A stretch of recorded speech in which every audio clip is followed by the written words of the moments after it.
Xin chào quý vị. Chào mừng quay trở lại kênh Trí Tuệ Phật Học. Đây là series Khi khổ đau không còn vô nghĩa. Tập 4. Khổ đau và sự tan rã của bản ngã. Trong tập trước, khổ đau không còn được nhìn như một gánh nặng vô nghĩa, mà như một tiến trình giúp tiêu nghiệp, giúp trả những món nợ cũ theo cách nhẹ hơn và sớm hơn.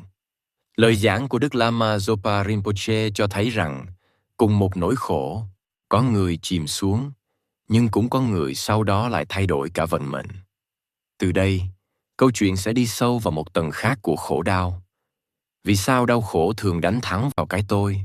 Và làm thế nào nó có thể trở thành bước ngoặt lớn trên con đường tu tập?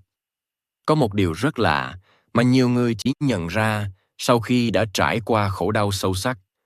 Khổ đau hiếm khi đánh trực tiếp vào hoàn cảnh trước tiên, mà thường đánh thắng vào cái mà con người bám chặt nhất trong lòng mình. Có người tưởng rằng mình khổ vì mất tiền. Có người nghĩ mình khổ vì mặt người thân.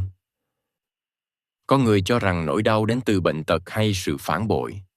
Nhưng theo lời giảng của Đức Lama Zopa Rinpoche, bậc đại hành giả Phật Pháp Tây Tạng, bậc thầy tâm linh được tôn kính với danh hiệu Rinpoche, nghĩa là bảo châu quý báu. Khổ đau sâu nhất thường không nằm ở những thứ bị mất đi, mà nằm ở việc cái tôi không chấp nhận sự mất mát ấy. Ngài từng nói rằng, khổ đau mạnh nhất khi nó chạm vào bản ngã. Trong Phật Pháp, bản ngã không phải là một khái niệm xa vời. Đó là cảm giác tôi là, của tôi, theo ý tôi phải được như thế. Con người xây dựng cả cuộc đời xoay quanh những điều ấy. Tôi là ai? Tôi có giá trị thế nào? Tôi hơn hay kém người khác ra sao? Cuộc đời phải vận hành theo mong muốn của tôi như thế nào? Và rồi, khổ đau xuất hiện như một lực rất mạnh, đập thẳng vào những cấu trúc tường như vững chắc đó. Lama Zopa Rinpoche giải thích rằng, chính vì con người bám chấp rất sâu vào bản thân, vào thân thể, vào danh xưng, vào vị trí, vào những gì mình gọi là tôi, nên khi những thứ ấy lung lay, nỗi đau trở nên dữ dội. Có những người trước khi khổ đến, rất tự tin vào thân thể của mình. Họ tin rằng mình còn trẻ, còn khỏe, còn nhiều thời gian.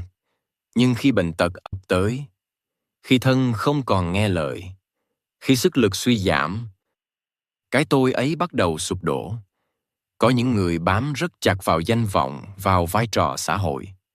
Họ là trụ cột, là người giỏi giang, là chỗ dựa cho người khác. Nhưng khi mất việc, mất vị trí, hoặc không còn được công nhận như trước, nỗi đau không chỉ là mật danh, mà là cảm giác tôi không còn là tôi nữa. Lama Zopa Rinpoche chỉ ra rằng, khổ đau thường không lấy đi tất cả ngay lập tức.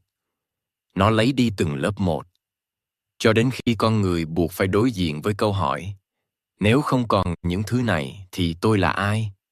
Ngài từng nói, bản ngã không thích bị đụng chạm, nhưng chính khi bản ngã bị đụng chạm, con đường tu tập mới thật sự bắt đầu. Trong Phật Pháp, sự tan rã của bản ngã không phải là điều tiêu cực. Nó không có nghĩa là con người trở nên yếu đuối hay mất phương hướng. Ngược lại, đó là lúc những ảo tưởng dần rơi xuống. Khi chưa khổ sâu, rất nhiều người tin rằng mình kiểm soát được cuộc đời. Tin rằng chỉ cần đủ cố gắng, đủ thông minh, đủ cẩn thận, thì mọi thứ sẽ theo ý mình.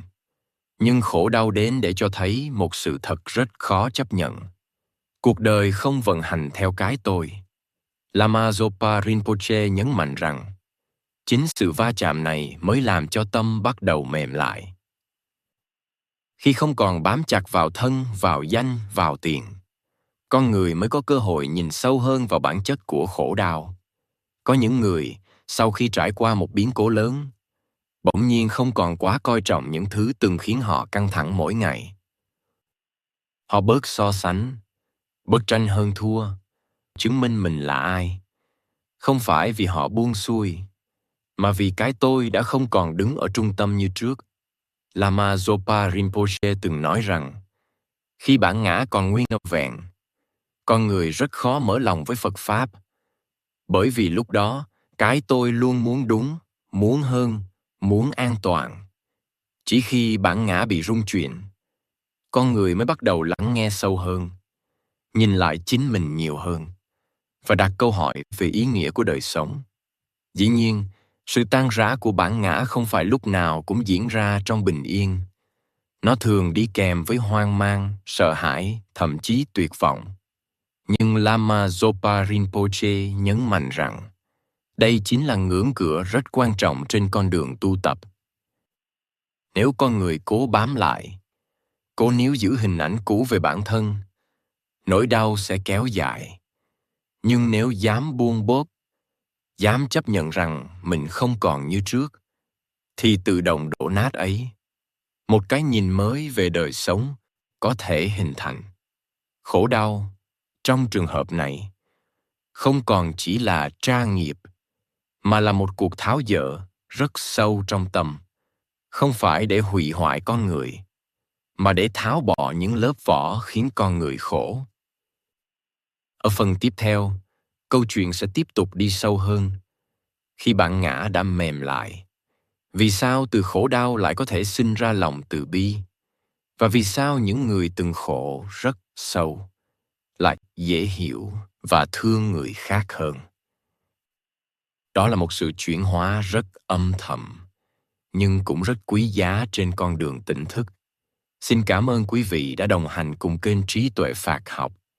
Xin chúc quý vị luôn mạnh khỏe, an nhiên giữa đời thường. Hãy nhấn like và subscribe xem để không bỏ lỡ những nội dung hữu ích tiếp theo nhé.